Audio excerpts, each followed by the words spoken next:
அடுத்ததுங்க என்னங்க?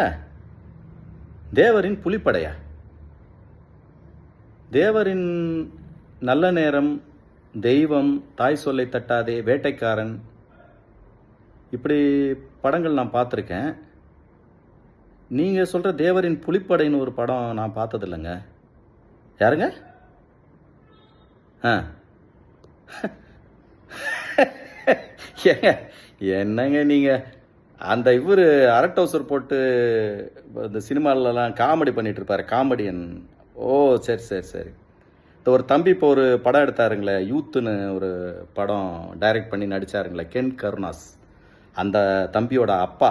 அப்படி சொல்ல வேண்டியதானுங்க நீங்கள் பாட்டுக்கு. அந்த தம்பியோட அப்பான்னு சொல்லியிருந்தா கரெக்டாக தெரிஞ்சிருக்கும்ல. இல்லை அந்த காமெடியன் அரட்டவுசர் போட்டு நடிப்பார் அப்படின்னு சொல்லியிருந்தீங்கன்னா கூட கொஞ்சம் தெரிஞ்சிருக்கும். அதை விட்டுட்டு நீங்கள் பாட்டுக்கு தேவரின் புலிப்படை, பூனைப்படை, யானைப்படை, குதிரைப்படைன்னு நான் பாட்டுக்கு அரண்டேன் நான். என்னடா இது இப்படியெல்லாம் எப்படி என்ன? அவர் ஆமாம் சொல்லுங்கள். அவர் தேர்தலுக்கு முன்னால் பேசுனது தானே. நல்லா ஞாபகம் இருக்குது, எல்லாருக்குமே ஞாபகம் இருக்குது. அதாவது அவர் என்ன சொல்லியிருந்தாருன்னா, திரு விஜய் அவர்களுடைய அரசியல் பிரவேசம் ஆரம்பித்ததுக்கப்புறம் அவர் பல இடங்களுக்கு போகும்போது அவருடைய மேடை பேச்சுகள் எல்லாம் பார்த்துட்டு அவர் என்னங்க பெரிய கட்சி ஆரம்பிச்சிட்டாரு, அரசியலில் என்னங்க தெரியும் அவருக்கு? அவரோட சீனியர் நான் தாங்க. நான் பல வருஷமாக கட்சியில் இருக்கிறேன், எம்எல்ஏவாக இருந்திருக்கிறேன். அவருக்கு என்ன அரசியல் தெரியும்? அவரோட நான் தான் சீனியரு.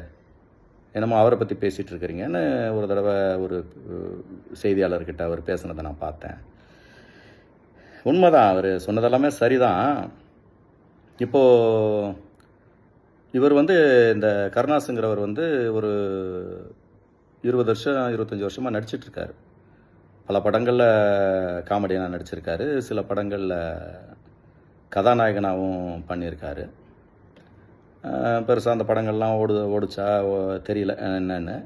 இப்போ பார்த்தீங்கன்னா அந்த தம்பி கென் கருணாஸ், அவரோட பையன், 2 படம் ஏதோ பண்ணதா சொன்னாங்க, சின்ன சின்ன ரோல் பண்ணாருன்னாங்க. நான் அந்த படங்களை பார்க்கல.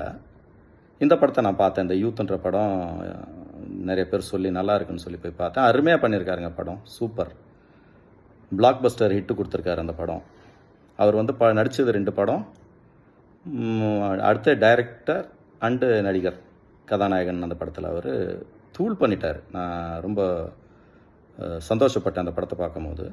அசைய விடல் நம்மளை சீட்டை விட்டு, அவ்வளோ இன்ட்ரெஸ்டிங்காக பண்ணியிருந்தார், ஒரு சின்ன சப்ஜெக்ட் எடுத்து. இப்போ இவர் இவ்வளோ வருஷம் நடிச்சிருக்காரு, கதாநாயகனாக நடிச்சிருக்காரு. இவர் ஒரு படம் கூட டைரக்ட் பண்ண முடியல பார்த்தீங்களா? இந்த தம்பி ஒரே ஒரு படத்தில் அடித்து கிட்டத்தட்ட 80-90 கோடிக்கு மேலே வசூல் கொடுத்துட்டாரு.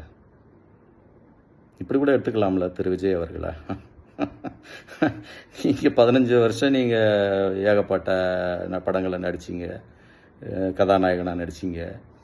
எந்த படமும் பெருசாக போச்சுன்ற மாதிரி எனக்கு தெரியல. ஒரு படம் கூட உங்களால் டைரக்ட் பண்ண முடியல. சின்ன தம்பி தானே உங்கள் மகன், அவர் தூள் கிளப்பிட்டு போயிடலையா? ஒரு 3வது படமே டைரக்ட் பண்ணி நடிக்கிற அளவுக்கு அப்படி எடுத்துக்குவோமே திரு விஜய் அவர்களை. அவருக்கு அமைப்பு அதுதாங்க. உங்கள் மகன் கென் கருணாஸ், அவருக்கு அமைப்பு 2 படம் நடித்ததுமே ஒரு டைரக்டர் ஆகி ஒரு பிளாக் பஸ்டர் ஹிட்டு கொடுக்கணுன்றது அவரோட அமைப்பு. திரு விஜய் அவர்களுக்கு இது அமைப்பு. 2 வருஷம்தான் கட்சி ஆரம்பித்து, மக்கள் கூட்டம் கூடிச்சு, மக்கள் செல்வாக்கு அதிகரிச்சிச்சு, நின்னார் தனியாளாக 108 சீட்டு பிச்சு உதறினார். இன்றைக்கி முதலமைச்சராக உட்காந்துட்டாரு. இதுக்கு நம்ம என்ன பண்ண முடியுங்க? அவ்வளோதான். நமக்கு என்னமோ அப்படித்தான், அது நம்மளுக்கு நடக்கும்.